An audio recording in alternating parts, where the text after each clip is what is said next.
Hi everyone, my name is Kimberly Caceres and today I will be reviewing brief exercise 811.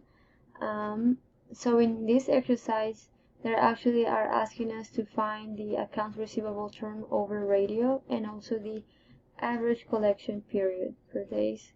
So for that, first I would like to review the accounts receivable turnover formula. It's basically net credit sales divided by the average net accounts receivable, and the accounts receivable turnover, the average collection period, it's 365 divided by accounts receivable turnover.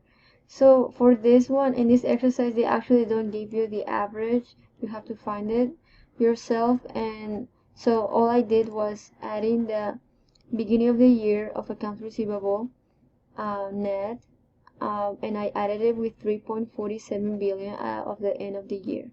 When I did that and divided by 2, I got 3.185. Then I divided the net sales, which is 22.4 billion, divided by the average net account receivable, and I got 7.0 times.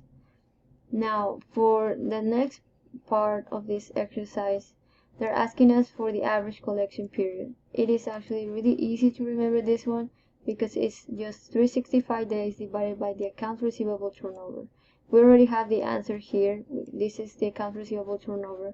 So all we have to do is divide 365 by the accounts receivable turnover, and we get 52 days.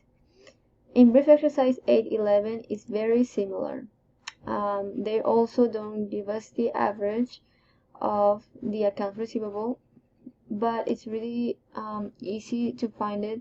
We just have to add the 3.10 billion of the beginning of the year plus the 3.57 of the end of the year and divide it by 2. Don't forget to divide it by 2 to get the average, and when I did that I got 3.335.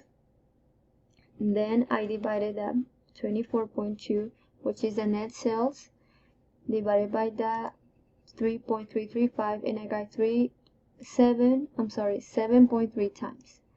Then the average collection period, we only have to divide 365 days divided by the accounts receivable turnover, and we get 50 days.